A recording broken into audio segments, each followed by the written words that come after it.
Welcome to Volume 2 of the Power Narrative Podcast. I am your host, B. Green, empowering you through awareness, inspiration, and motivation through the power of story. Now, in my Commodore's Lionel voice, if you find value while you're visiting here in the power plant, it's not enough to be close. I need you to hit that subscribe button and make it whoop and like the video and leave me a good comment. It'd be outrageous. And now I'm moving on. We started the journey of the Reboot Series at the very end with the reintroduction, and now we're going all the way back to the beginning.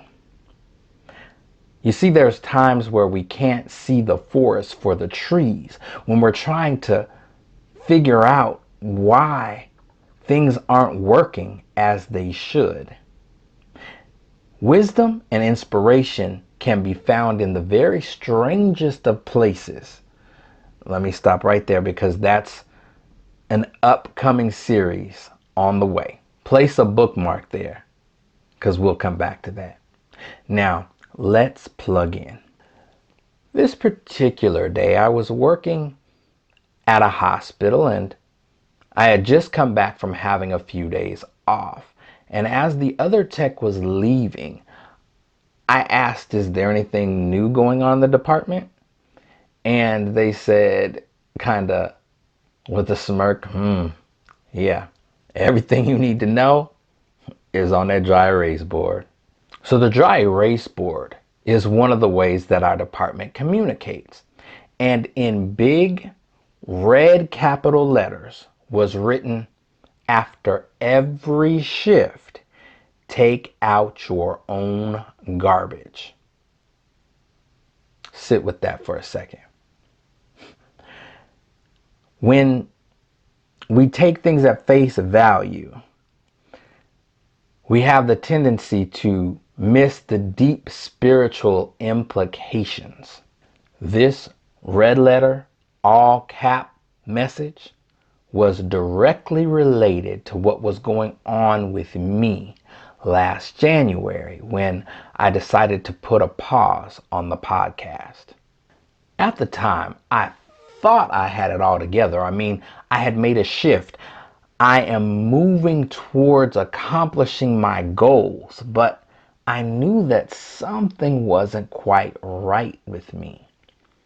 I wasn't falling apart, but at the same time, I wasn't able to produce, and it seemed like the creativity well had dried up. So I took a break from the podcast to find out why. I love this podcast. I love this platform. I love being able to share stories that might shed a little light or give a little hope to somebody. But to operate with the spirit of excellence, I had to find out the answer to this one question. If I love this, then how come I'm struggling to commit to the process of completion? What is getting in the way? Because I'm wired for this. You see, I had made a shift, but I had yet to take out my own garbage. Before I could ever figure out the answer to that question, I had to start the process of troubleshooting. Let's be clear as fresh Windex glass. Troubleshooting is not an outward experience. When things aren't going right, the easy thing to do is to blame. But when your computer isn't acting right and you have to troubleshoot, you're asked a series of questions. And it's never asking you about what's going wrong with your neighbor's system or your mama and them system or even the government system. When you troubleshoot, you're troubleshooting to find out what's going on with your system. One of the first questions you're asked is, are you connected? Again, not an outward experience. And if not, you're instructed on how to get your configuration right. Troubleshooting has 4 processes. 1, self-awareness. What is it that I'm doing that's causing this problem? 2, self-evaluation. Why am I doing what's causing the problem? 3, self-accountability. What do I need to do to fix my situation? And 4, self-love. Implementing the desired fixes until the problem no longer exists. Please remember, be kind to yourself. The first 3 processes are a diagnostic test, and the purpose of that test is so that you'll follow through with the last process, and that takes time.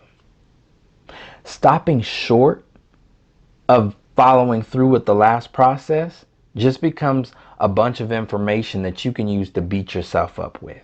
Don't get the wrong message and stop.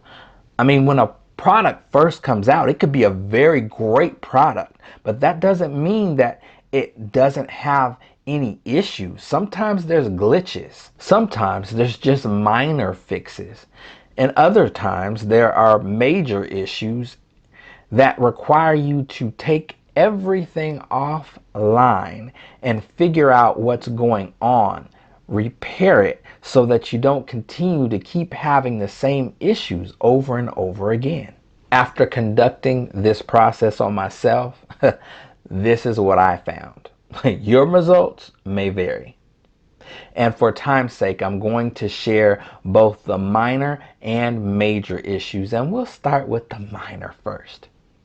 I had way too many tabs open. Slows down your system.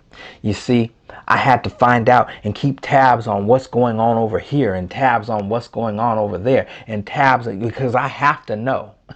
No, I don't. What I need to know is how my attention span works.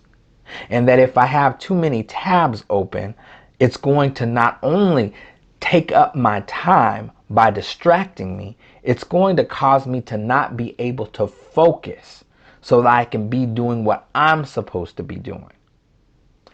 And now we'll move on to my major issue. I was trying to run a new program on an old operating system. What I knew under my old operating system had reached its limit, and I was no longer able to process what was happening fast enough or with enough accuracy. So things stopped working correctly. I had dreams, but the vision wasn't quite clear. And at that time with that old operating system, even if the vision was clear, I didn't have the capacity to power it to life. The following is a list of advice. Number 1, make sure you have a solid connection. 2, make sure your operating system is up to date. 3, make sure you clean up your storage space. And 4, make sure that you follow disciplined practices so once you find yourself cleaned up, you won't wind up in the same situation again. One of the most honest troubleshooting sessions in Scripture, to me, is the one that Apostle Paul had. I mean, he was tussling with himself, but he found out that he had made a shift, but he had yet to take out his own garbage. This caused serious internal turmoil. I mean, he went as far as to say, I am at war with myself. He basically said, I want to do the right thing and live spiritually, but I also want to be out there cutting up in them streets. And it comes down to a decision. He said, I'm either going to get with this or I'm going to get with that. Because I know Under my old operating system, it was slowly killing me. And that's the reason why I made the shift in the first place. So in order to fully commit, I gotta let some things go. I gotta get rid of what's causing me all my trouble in the first place. So the challenge question is this: have you made a shift but have yet to take out your own garbage? You understand the importance of having people in your life that honor their commitments to you.